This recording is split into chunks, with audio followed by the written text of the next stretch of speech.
はい、どうも。はい、どいて。はい、はい、はい。これでいい。これでいい。ダメ、ダメ、満載。ダメ。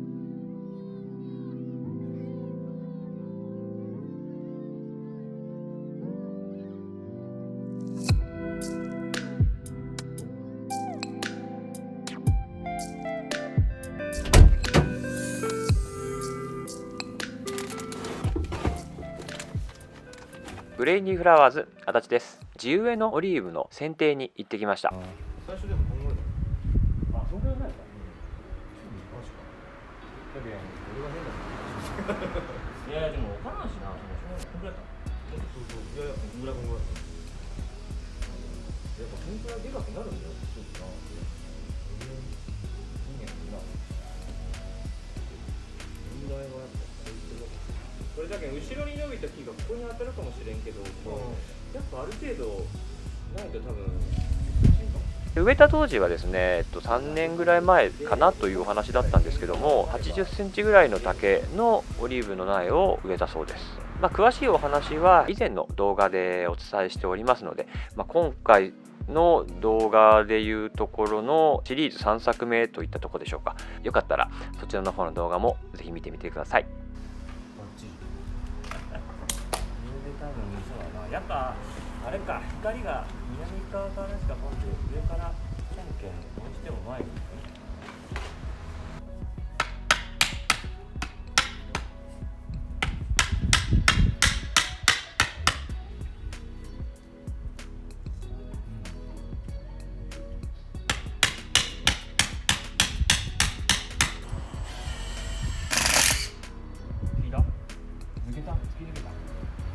剪定にも多分いろいろとやり方があると思いますし、農園屋さんだったりプロの植木屋さん、盆栽の職人さん、それぞれにさまざまなノウハウを持って剪定をされていることだと思います。このやり方が間違いないですよというお話というよりは、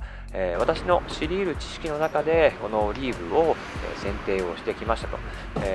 具体的などこを切るとかいうお話ではなくて、どういうふうな考え方を持ってこのオリーブを剪定してきたかというお話をしてみたいと思います。すごい形が良かった。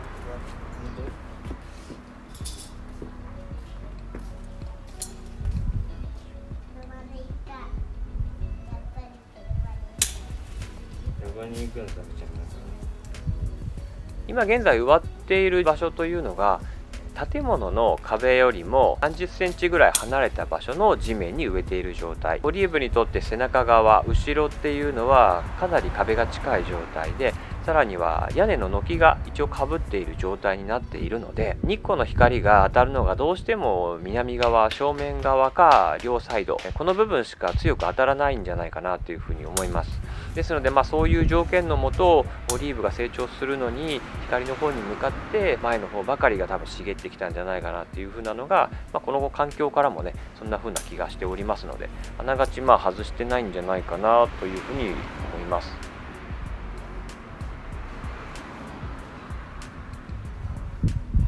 今後ね、光の向きっていうのはなかなか調節するのは難しいので、今回の剪定と、今後の剪定の仕方、そんなことをいろいろと考えながら作業をしていったりすることが、うまいことを思い通りに育てていくことができるんじゃないかなというふうに思ってます。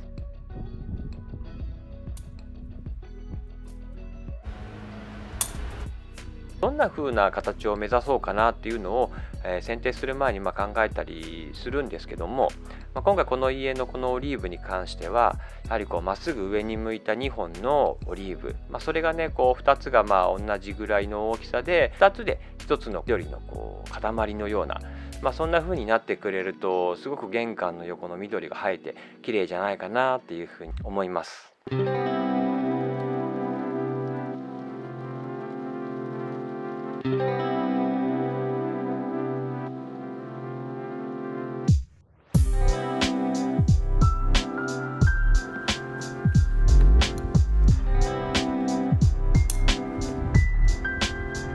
剪定をすると一口に言ってもいろいろな剪定があるのかと思います。で、大きく分けるといわゆる一般的な普通の剪定と、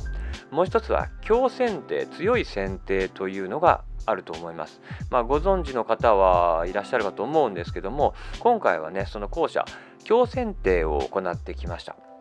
普通の剪定と強剪定、どこがどういうふうに違うのかと言いますと、いわゆる普通の剪定というのは枝葉を整理したりとかですね、葉っぱの量を調節したり枝を間引いたり、あと剪定をする理由としては忌み枝と呼ばれるような樹形を大きく乱してしまうような枝、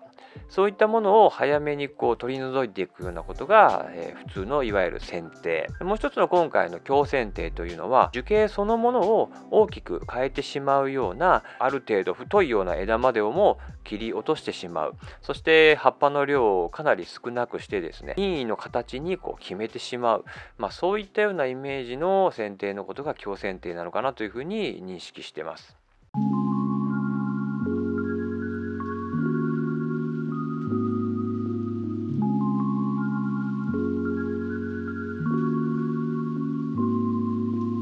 で今回なぜ強剪定をしようということにしたかと言いますと、枝の非常に強く伸びている場所というのが手前の南側向きの枝ばかりがすごく育っていてですね、去年の夏から見ていてもこの枝ばかりがやはり成長して、周りの部分の枝というのがなかなか太く大きくならず、一番太くなって育ってもらいたい真ん中の主幹にしたい部分っていうのも前の方の枝の重心がかかりすぎて倒れていっているような状態ですので、その大きな枝の部分をまずバッサリと切り落とそうかなと思いました。そういった強剪定をするのにオリーブに関して言えばこの2月というのは非常にいいタイミングでして、今から休眠が明けて育っていくというタイミングの時にこの強剪定を行うことがオリーブの木にとって負担が少ない時期の剪定になるということです。